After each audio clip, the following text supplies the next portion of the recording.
안녕하세요. 김유갑의 경제부동산입니다. 구독, 좋아요 부탁드립니다. 집값 대폭락이 사실상 초읽기에 들어간 상황입니다.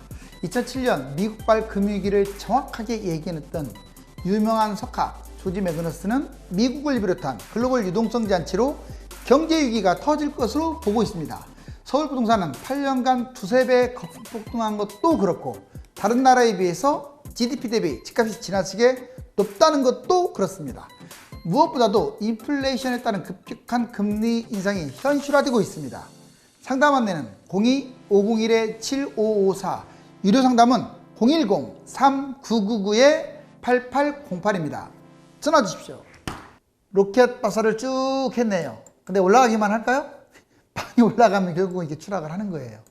자, 집값 대폭락, 하락기간과 하락폭 비례. 지금은 이런 말을 합니다. 왜 집값이 자꾸 뛰는데 떨어지냐? 제가 그랬지 않습니까? 올해는 지금 정부가 집값 잡을 생각이 없어요. 그래서 뛴다고 했어요. 근데 올해 뛴다고 덥석 잡냐? 지금 뛴다고 해서 잡냐? 이거 주식 아니에요, 부동산은. 근데 내년부터 안 보인다고 했잖아요. 어찌됐거나 작년에 너무 많이 뛰었어요. 올해도 뛸 것 같은데 뛴다고 해서 잡아라 이건 아니에요. 그러니까 올해는 확실히 올라갈 가능성이 좀 높지만 결국은 오른 만큼 추락한다 이렇게 판단했으면 좋겠어요. 즉 올해는 올라갈 가능성이 크다. 좀 더 길게 보면 대선 전까지. 그 이유는 이제 뭐 안 봐도 비디오 같은데요. 그때부터는 아주 위험할 것 같은데 보세요. 자, 하락 기간과 하락 가격은 비례합니다. 보시면 하락 기간 최대 5년. 만약 여러분들 1년 하락했다. 과거 통계를 보면 1년 떨어지고 올라간 적은 없어요. 기본 2년입니다. 희한해요. 뭐 91년, 97년, 2003년, 2010년 보면 기본 2년에서 5년까지 빠졌어요. 그 전에도 그렇고요. 길게는 뭐 7년, 8년도 빠진 적이 있습니다. 이제 도중에 좀 올라간 거 무시해버리면 보시면 1년 하락, 2년 하락, 3년 하락, 4년 하락. 그렇다면 지금 현재 8억짜리가 있다. 그러면 1년 하락하면 7억 정도. 대충 1억씩 떨어진다고 보시면 돼요. 2년 6억, 3년 5억, 4년 4억. 약 4년 정도 빠지면 반토막입니다. 이건 볼 것도 없어요. 반토막이에요. 그렇지만 한 2년 빠지면 뭐 반토막까지는 아니고 한 25에서 30% 정도 이제 금매 기준이니까 더 빠질 거예요 아마. 자, 그리고 과거 시세 원상 회복. 이 원상 회복이라는 말 많이 들어봤죠. 과연 어느 연도치까지 회복을 할까 봤더니 1년 정도 하락하면 작년 1년 전 가격으로 회복할 가능성이 커요. 물론 서울은 1년 전 가격 회복할 것 같고 경기도 같은 경우는 작년에 다 뛰어버렸잖아요. 그래서 뭐 그걸 다 그만큼 하락할 가능성보다는 좀 일부가 하락하겠죠. 자, 2019년에는 2년 전 가격, 그러니까 쉽게 말하면 2년 떨어지면 19년 가격으로, 그 다음에 3년 떨어지면 2018년 가격으로, 4년 떨어지면 17년 가격으로 하락한다.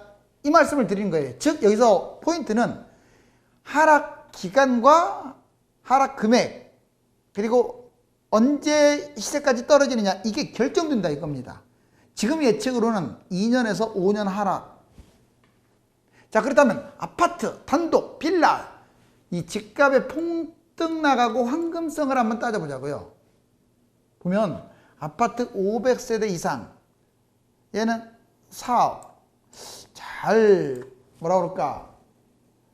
이제 뭔 말이냐면 여기서 보시면 이제 제가 아파트는 뭐 몇 년에 이렇게 하락한 걸 계속 말씀드렸는데 비아파트하고 비교를 한번 해드릴게요. 자, 아파트 500세대 이상의 아파트가 있고 여기는 단독 다가구가 있다고 보자고요. 그 다음에 빌라, 오피스텔, 도시형 생활주택 이 세 가지가 있네요. 차이점이 있다면 단독 다가구는 통건물이에요. 그리고 빌라, 오피스텔, 도시형은 그냥 아파트는 아니지만 자, 공용주택으로 어떤 한 칸 뭐 이런 것들 있죠. 자, 이걸 2007년 상투장, 13년 바닥장, 2011년 상투장, 자 2025년 바닥장, 2030년 상투장 이 두 개는 이제 예측이죠. 여기까지는 팩트고 한번 비교를 해봤더니 아파트 500세대 이상 2007년에 4억 그리고 잘 팔립니다. 아파트는 대단지니까. 그러다 2014년에 얼마만큼 빠졌냐? 2.5억으로 빠졌어요. 이제 같은 4억짜리가 쭉 있다고 봐. 단독도 4억. 뭐 빌라도 4억짜리 있죠? 근데 웃기는 게 이 상승장에 아파트와 단독은 잘 팔려요. 특히 아파트는 잘 팔리고 단독 다가구는 아파트에 비해서 잘 안 팔리니까 보통 빌라 오피스텔 두정선택은 가격이 뛰어도 안 팔려요. 안 팔린다고 써놨잖아요. 그럼 얘가 2013년에 누가 많이 떨어지냐 보면 재밌어요. 아파트가 제일 많이 떨어져요. 왜? 잘 팔리니까 많이 떨어지는 착시 현상이 보이는 거야. 단독은 상대적으로 덜 떨어집니다. 안 팔리니까 상대적으로 어찌됐거나 2.5억에 내놔야 아마 팔릴 거예요. 얘도. 근데 아마 3억이라고 치고, 빌라 오피스텔 도시현생활땡은 더 안 팔리다 보니까 그냥 3.5억에 버티고 있어요. 굳이 따지면 아파트가 제일 많이 떨어져요. 그리고 그 다음에 단독, 빌라. 그럼 덜 떨어진 빌라가 좋은 거 아니냐? 여러분들, 덜 떨어지는 걸 판단하면 안 돼. 안 팔려버리면 다음 상승장에 물려요. 다음 보세요. 자, 이제 7년이 지난 현재입니다. 아파트는 결국 떨어진 다음에 7.5억까지 올랐어요. 잘 팔리죠. 2.5억짜리가 7.5억까지 올린 거예요. 잘 팔리네요. 자, 그리고 단독 다가구는 3억이 6억 갔는데 아파트만큼은 못 갔고, 그 다음에 빌라 오피스텔 도시형 생활주택 3.5억이 그래도 올랐죠. 5억. 잘 보시면 결국 같은 4억짜리가 어때요? 아파트는 7.5억. 그리고 단독 다가구는 6억. 빌라는 5억. 겨우 1억일 때 아파트는 거의 3.5억이나 떴네요. 이게 또 떨어진다 그러면 이렇게 갈 가능성이 커요. 아파트는 4억. 잘 팔리니까 이렇게 많이 빠져요. 자, 단독 다가구는 상대적으로 덜 빠집니다. 4.5억. 안 팔리니까. 팔리면 아마 4억에 팔릴 것 같은데요. 자, 빌라 오피스텔 도시형 생활주택은 이건 상승장에도 안 팔리죠. 잘.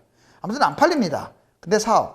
여기서 보시면 뭘 말씀을 드리려고 하냐면, 자, 아무래도 아파트가 상대적으로 더 많이 빠지면서 잘 팔린다 이 말이에요. 그런데 이제 다음 또 상투장이 올 거 아니에요.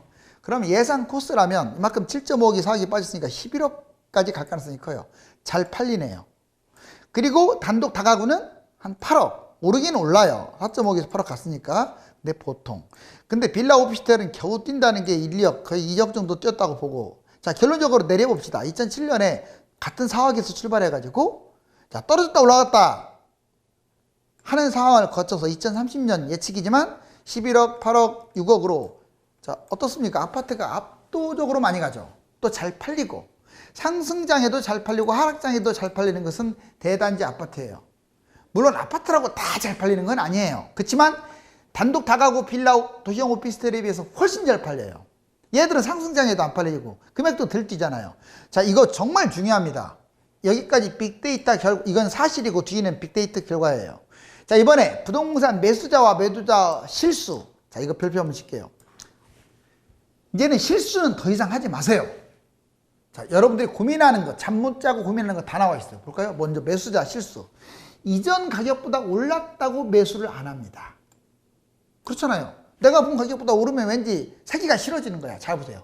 조금 올랐더라도 추가 상승 여지가 중요해요. 예를 들면 아까 바닥이 3.5억이었으면 5억이라고 안 산 것들이 지금 10억 다 넘어가 버렸잖아요. 바로 그거예요. 그러니까 내가 봤던 가격보다 올랐다고 나쁘다고 보시면 안 돼. 다른 거랑 비교하면서 판단해야 돼요. 두 번째, 바닥에서, 이제 바닥을 그래서 중요시 여기는 거야. 시세 보면 바닥 나오잖아. 바닥에서 많이 올라서 계약을 안 한다. 많이 뛰었다는 개념이 이제 뭔지는 모르지만, 근데 바닥 시세 이전에 얘가, 예를 들어 여기서 이렇게 뛰었다고만 보지 마시고 여기서부터 하락한 거 아니에요. 하락한 걸 한참 뛰어넘었는지, 이 하락한 것보다도 못 올라갔는지, 하락한 것만큼 뛰었는지. 그러니까 이 떨어진 걸 생각하고 이 바닥을 따져야 돼. 그냥 이건 생각 안 하고 올라간 것만 생각하면 안 돼요. 그래서 지금 그 말을 하고자 하는 거예요. 바닥에서 많이 올라서 계약 안 한다. 이것은 안 됩니다. 바닥 시세 이전에 하락 시세를 보고 상승의 거품을 판단해야 돼요. 세 번째, 집값이 안 뛴 곳들은 무시하면 안 봐요. 여러분들 쫓아다니잖아요. 여기는 못 사는 동네, 여기는 안 뛰어 했던 곳들 다 뛰었어요. 경기도. 제 말 틀리나요? 지방도 심지어는 다 뛰었어요. 돌고 돌고 돌아요. 그래갖고 뒷북 치면서 이건 놓치고 저건 놓치고 탄식 나중에 연끌 매수. 자, 집값이 안 뛴 것들은 무시하면서 아예 보지도 않는다. 집값 상승이 계속되면요 결국 다 뛴다. 이거 기억하세요. 그렇다고 해서 무조건 잡으라는 얘기는 아니고 그 근처에서 그래도 거래량 좀 보면서 잡아야겠죠. 호재가 많고 집값이 더 오른다고 매수한다. 지금 뛴 건 생각 안 하고 호재가 많고 GTX 있다 이런데 집값이 더 오른다고 매수한다. 자, 여러분들 상승 기간과 이 금액이라는 게 있고, 그리고 하락 가격, 하락했을 때 얼마나 떨어질까, 세금은 또 얼마 나올까, 이걸 따져보면서 매수해야지 앞으로 얼마 더 간다더라 해서 매수하면 이건 안 된다 이거예요. 자, 그럼 매도자의 실수 반대로 생각하면 돼요. 안 팔려서 오래 고생합니다. 진짜 아파트도요 진짜 안 팔려요. 안 팔릴 때는 특히 경기도 지방은 말할 것도 없고 한 6년 7년 동안 안 팔 때 개고생하다가 거래되니까 팔아요. 이게 웬 떡이냐고. 그런데 여기 보세요. 하락장에 이제 거래되니까 헐값에 팔아버렸어. 그때 또 팔아도 좋아요. 딴 데로 사야 돼. 좋은 걸. 그때도 그거 쌀 거 아니에요. 근데 안 사고 갈아타지 않으면 망하는 겁니다.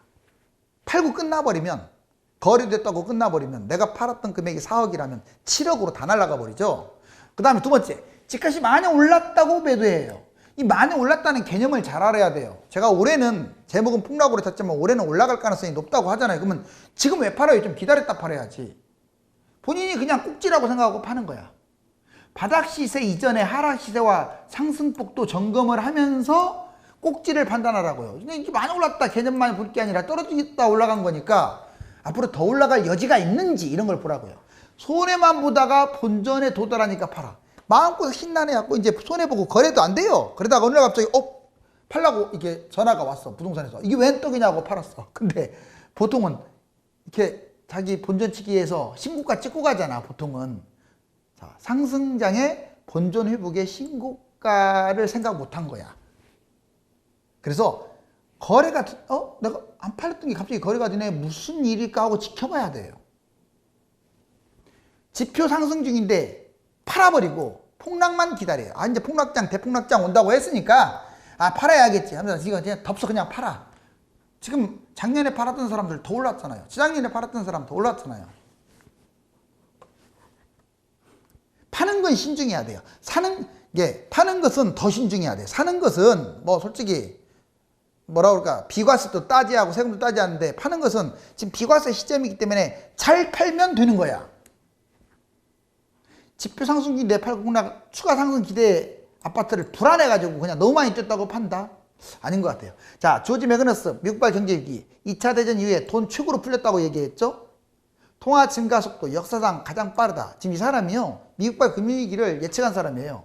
자, 그 다음에 물가 상승, 금리 2, 3회 인상 할 것이다고 생각을 하고, 연방정부 부채 GDP 대비 102%, 2차 대전 후 최대, 고령화의 악영향, 지출 증가, 달러 붕괴.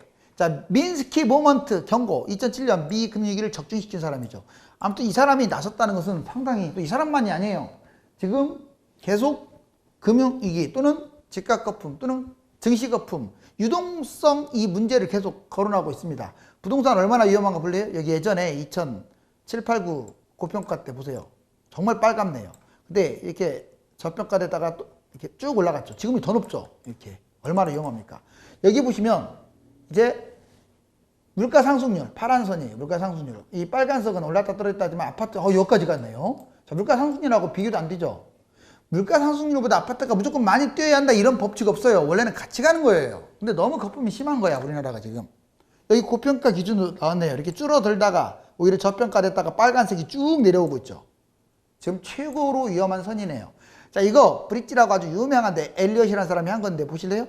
자, 91년에 꼭지 찍고 하락했다가 보통 이게 상승한 거에 반절 정도 떨어지더라고요. 자, 이렇게 쭉 올라갔다가 물론 도중에 하락한 적도 있지만, 자, 2007년 8, 9 이때 하락해가지고 2013년까지 역시 상승한 거에 한 반절 정도 가까이. 이번에 여기까지 올라갔죠? 자, 3월달 써 있는데 내가 보기에는 내년 대선까지 뛸 것 같아, 이 느낌에. 그러면 이제 여기까지 떨어진다라고 지금 이 사람은 그러는데 근거가 없어요. 저는 50% 여기. 자, 왜? 여기 잘 보세요. 하락하기, 상승의 반절이야. 그러니까 우상향이지. 맞죠? 그러면 떨어진다게 되면 50% 떨어지는 거예요. 근데 여기서 조심할 점은 이제 과거처럼 무조건 이렇게 가느냐. 여건이 과거보다 안 좋아졌어. 인구 감소, 1인 가구 증가. 그리고 무엇보다도 이제 인구 감소, 1인 가구 증가에다가 공급이 지나치게 많아요. 여기 보시면 실질적으로, 자, 여기 강남 4구 뛴 거 보세요. 아유, 정말 많이 뛰었죠? 그리고 여기는 노도강입니다. 강구가 강남. 여기 보시면 강남이 먼저 치고 올라갔고 노도강은 한참 나중에 이렇게 꺾어진 걸 알 수 있고, 버블 지수도 이 빨간색이 과거에 이랬는데 최근 보세요. 자, 이제 서서히 파란색도 나오고 있고, 아무튼 이제 좀 당장은 어떨지 몰라도 전반적으로 1년 이상 버티기가 어렵다라고 보여지네요. 버블 터지기 직전 집값 거품 축구진데 거래량은 최악. 거래량이 이렇게 줄고 있는데 거래량이 줄고 있는 것은 집값 하락의 강력한 징조는 맞아요. 근데 지금은 단기적으로 봤을 때는 매물이 잠겨서 거래량이 줄고 있는 것도 있어요. 여기 보시면 어떻습니까? 집값이 이렇게 지그재그하면서 와, 엄청나게 올랐죠. 그러다가 최근에 조금 매수 우위 지수가 약간 떨어지고 있는데 여기 실질적으로 거래량 보세요. 엄청나게 줄어들었죠. 그러면 이제 좀 이렇게까지 막 줄어든다는 것은 위험 신호가 이제 다가왔다. 드디어 세종시, 창원시 집값처럼 이거 상당히 의미가 있습니다. 도시 하나만 보시면 안 돼. 전국 월별로는 매매가가 좀씩 내려가고 있고 서울은 주간별로는 올라가고 있고 자 세종시 보세요. 마이너스로 결국 추락을 해버렸어요. 세종시가 마이너스 이제 대전, 청주, 충청권 문제 생길 것 같아요. 지방 말할 것도 없고 그리고 경상남도 창원시 마이너스로 이렇게 지금 딱 내려간 거 보세요. 1억 넘게 뚝 해도 거래량은 적네요. 자 여기 실질적으로 이제 단기적으로는 좀 혼전입니다. 부동산론은 계속 올라가고 있는 것으로 나오죠. 0.10까지 찍었고 부동산 114는 그대로 보합. 그 다음에 KB 리브는 오히려 하락하는 것으로 나왔어요. 자 서로 이제 엇갈리는 시세. 그렇지만 분명한 것은 지금 여름에 왠지 폭등장이 될 것 같은 분위기가 지금 연출되고 있어요. 서울과 강남 3구 주간 아파트 가격 상승 여기 서울 올라갔다 금방 말했고 강남 쪽이 특히 강남 3구가 많이 올라가고 있습니다. 왜? 재건축 때문에 그래요. 여러분들 강남 한강 북쪽과 한강 남쪽 비교를 해봤더니 원래 자 한강 남쪽이 9억 1천만 원대 그 다음에 북쪽은 4억 어떻습니까? 이 격차가 4억 정도 됐는데 지금은 강남이 14억대 강북은 7억대 7억대로 오히려 강남과 강북의 가격이 더 벌어졌네요. 여기 보니까 영끌 베팅 대한민국이 온통 투기판이야. 이제 보니까 빚이 서울, 경기 다 늘어났어요. 작년에 비해서 인천, 충남, 대구. 쉽게 말하면 집값도 뛰었지만 빚도 이렇게 늘어나서 전국이 투기판이 돼버렸다. 자, 2021년 3기 신도시 공공분양 이거 꼭 기억하세요. 이제 하반기 7월 달에 의왕, 청계, 인천, 계양, 성남, 복정 10월 달에는 남양주, 왕숙, 의정부, 우정, 성남, 복정, 파주, 운정 자, 3. 그 다음에 3차 11월 달에는 하남, 교산, 과천, 주황 그 다음에 4차 12월 달에는 고양 장항, 안산 신길투, 고양 창릉, 부천 역곡 바로 자 이제 사전 청약 공공분양하고 신혼타운 분양이 이어집니다. 전국 아파트 상승률은 월별로는 조금씩 줄고 있다. 근데 주간은 뛰고 있다. 이렇게 정리하면 되겠어요. 자 집값 보십니까? 공직자들이 특공 아파트로 싹쓸이 했다고 비판 나오죠. 공직자들한테 집값이 내 삶의 터전이 아닌 투기성 재물이 되어버린 까닭은 가격이 지나치게 올라서 아주 위험한 상황에 놓여 있기 때문입니다. 모든 부동산을 위험하다고 할 수는 없으며 아직도 일부 지역과 아파트는 메리트가 있지만 대부분이 거품 폭등으로부터 자유롭지 못하기 때문에 두 눈을 꼭 감아버리는 게 좋겠습니다. 감사합니다.